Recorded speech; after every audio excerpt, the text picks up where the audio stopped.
settled in on your first night. I actually worked in that office before you. I'm finishing up my last week now, as a matter of fact, so I know it can be a bit overwhelming, but I'm here to tell you there's nothing to worry about. You'll do fine. So let's just focus on getting you through your first week, okay? Let's see. First, there's an introductory greeting from the company that I'm supposed to read. It's kind of a legal thing, you know. Welcome to Freddy Fazbear's Pizza, a magical place for kids and grown-ups alike, where fantasy and fun come to life. Fazbear Entertainment is not responsible for damage to property or person. Upon discovering that damage or death has occurred, a missing person report will be filed within 90 days or as soon as property and premises have been thoroughly cleaned and bleached and the carpets have been replaced. Blah, blah, blah. Now, that might sound bad, I know, but there's really nothing to worry about. The animatronic characters here do get a bit quirky at night, but do I blame them? No.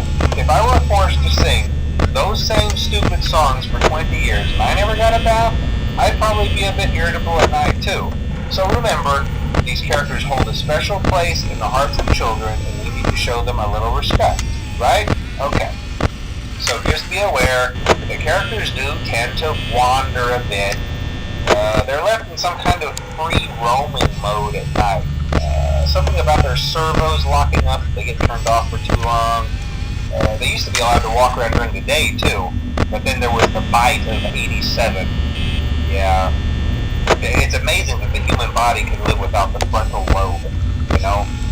Now, concerning your safety, the only real risk to you as a night watchman here, if any, is the fact that these characters, if they happen to see you after hours, probably won't recognize you as a person.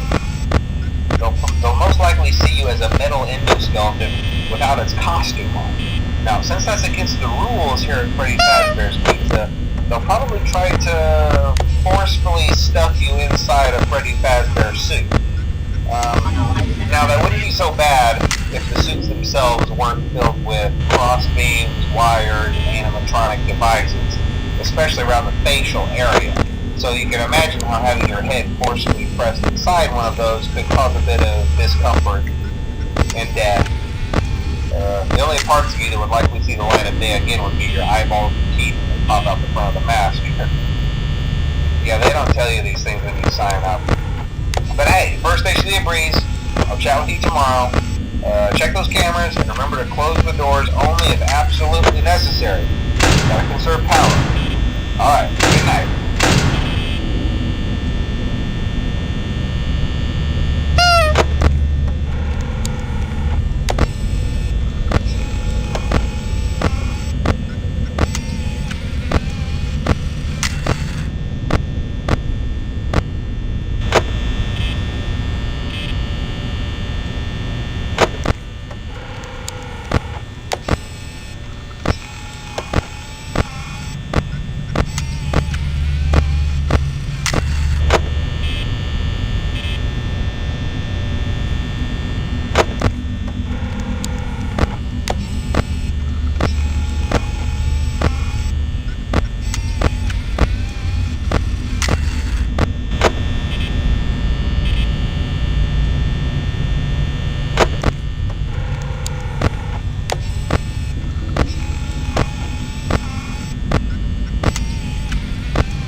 guess that's one more reason not to run out of power, right?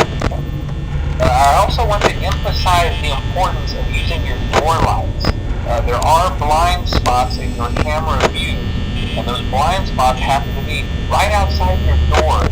So if you can't find something or someone on your cameras, be sure to check the door light. You might only have a few seconds to react. Not that you would be in any danger, of course. I'm not implying that. Also, check on the curtain in Pirate Cove from time to time. The character in there seems unique in that he becomes more active if the cameras remain off for long periods of time. I guess he doesn't like being watched. I don't know. Anyway, I'm sure you have everything under control. Talk to you soon.